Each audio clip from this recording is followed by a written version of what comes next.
السلام علیکم ورحمۃ اللہ وبرکاتہ۔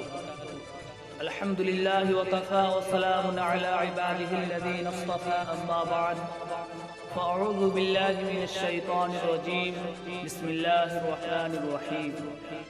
ولا تهنوا ولا تحزنوا وانتم الاعلون ان کنتم مؤمنین، صدق اللہ العظیم۔ جب گلستہ کو خوں کی ضرورت پڑی تو سب سے پہلے ہماری ہی گردن کٹی۔ پھر بھی کہتے ہیں ہم سے اب یہ اہل چمن، یہ چمن ہے ہمارا تمہارا نہیں۔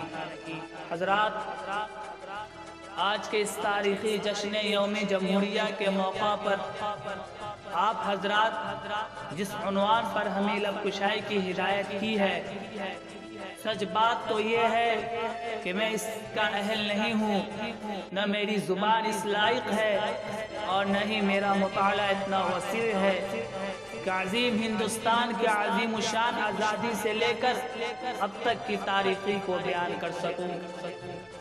دوستو، آج ہندوستان کے گوشے گوشے اور چپے چپے میں مختلف تنظیموں، مختلف اداروں، اسکولوں اور کالجوں میں غیر معمولی دھوم دھام یوم جمہوریہ کا جشن منایا جا رہا ہے۔ غلام ہندوستان کی داستان اور آزادی کی کہانیاں سنائی جا رہی ہے۔ مجاہدین آزادی کو خراج تحسین کا پیش کیا جا رہا ہے۔ ایسے وقت میں ہمیں بھی ایک طرف اپنے اسلاف کی قربانیاں یاد آتی ہے تو دعائے مغفرت کے لیے ہاتھ خود بخود اڑ جاتے ہیں، تو دوسری طرف جمہوریہ ہندوستان کے مسلمانوں کی دردناک واقعہ اور ظلم و ستم کے داستان سامنے آتی ہے تو خون کے آنسو نکل پڑتے ہیں اور دل سے ایسی آہ نکلتی ہے کہ اگر ہمارے اکابر و اسلاف کو اس کا تصور بھی ہوتا تو خدا کی قسم وہ لوگ کبھی بھی اس ملک کو انگریز بھیڑیے کی غلامی سے چھڑانے اور ہندوستان کو آزاد کرانے کے لیے اتنی بڑی بڑی قربانیاں نہ دیتے۔ اگر انہیں یہ معلوم ہوتا کہ اس ہندوستان میں مسلمانوں پر ایسا دن بھی آئے گا کہ جب مسلمان آزادی کی جگہ انگریزوں کی غلامی ہی کو پسند کریں گے تو وہ کبھی بھی شمشیر برہنہ لے کر میدان جہاد میں نہ نکلتے۔ ہندوستانی بھائیوں، یہ وہی ہندوستان ہے کہ جس ہندوستان کی آزادی کے لیے صرف 1857 عیسوی میں 51,000 علماء شہید ہوئے ہیں۔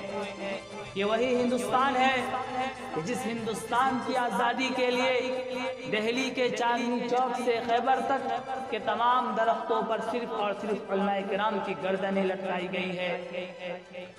یہ وہی ہندوستان ہے کہ جس ہندوستان کی آزادی کے لیے علماء کرام کو برہنہ کر کے آگ کے انگاروں پر ڈالا گیا ہے۔ یہ وہی ہندوستان ہے کہ جس ہندوستان کی آزادی کے لیے صرف 1857 عیسوی سے لے کر 1947 عیسوی تک 21 لاکھ مسلمانوں نے جام شہادت نوش کیا ہے۔ یہ وہی ہندوستان ہے کہ جس ہندوستان کی آزادی کے لیے علماء کرام کو گولیوں کا نشانہ بنایا گیا ہے۔ یہ وہی ہندوستان ہے کہ جس ہندوستان کی آزادی کے لیے 80 علماء کو بوریوں میں بند کر کے دجلہ راوی میں ڈال کر گولیوں سے بھون دیا گیا تھا۔ یہ وہی ہندوستان ہے کہ جس ہندوستان کی آزادی کے لیے ٹیپو سلطان نے اپنی جان گنوا دی تھی۔ یہ وہی ہندوستان ہے کہ جس ہندوستان کی آزادی کے لیے شاہ اسماعیل نے اپنی گردنیں کٹوا دی تھی۔ یہ وہی ہندوستان ہے کہ جس ہندوستان کی آزادی کے لیے مسلمانوں نے تن من دھن سب کچھ قربان کر دیا تھا۔ اگر انہیں یہ معلوم ہوتا کہ اس ہندوستان میں ایک دن ایسا مسلمانوں کے اوپر ظلم و ستم کا پہاڑ توڑا جائے گا، مسلمانوں کو اپنے حقوق سے محروم کر دیا جائے گا، گا، مسلمانوں کے معصوم بچے اور بچیوں کو گولیوں کا نشانہ بنایا جائے گا، مسلمانوں کے مدارس و مکاتب میں پڑھنے پڑھانے والوں کو دہشت گردی کا انعام دیا جائے گا، مسلمانوں کو دہشت گرد اور وطن فروش کے خطاب سے نوازا جائے گا۔ اگر ہمارے اکابر اسلام کو یہ معلوم ہوتا تو رب کعبہ کی قسم وہ لوگ کبھی بھی اس ملک کو انگریزوں کی غلامی سے چھڑانے اور ہندوستان کو آزاد کرانے کے لیے اتنی بڑی بڑی قربانیاں حکومت کے ان اندھوں اور غداروں کے لیے نہ دیتے۔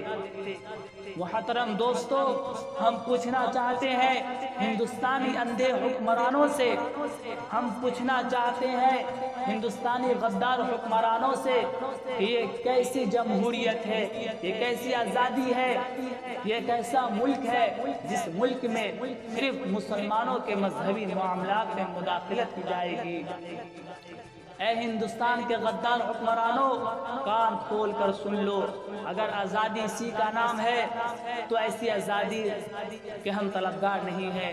ہمیں آزادی چاہیے تو مذہبی آزادی چاہیے، ہمیں آزادی چاہیے تو قرآن کریم کی حفاظت کی آزادی چاہیے، ہمیں آزادی چاہیے تو جان و مال کی حفاظت کی آزادی چاہیے، ہمیں آزادی چاہیے تو عبادت گاہوں کی حفاظت کی آزادی چاہیے۔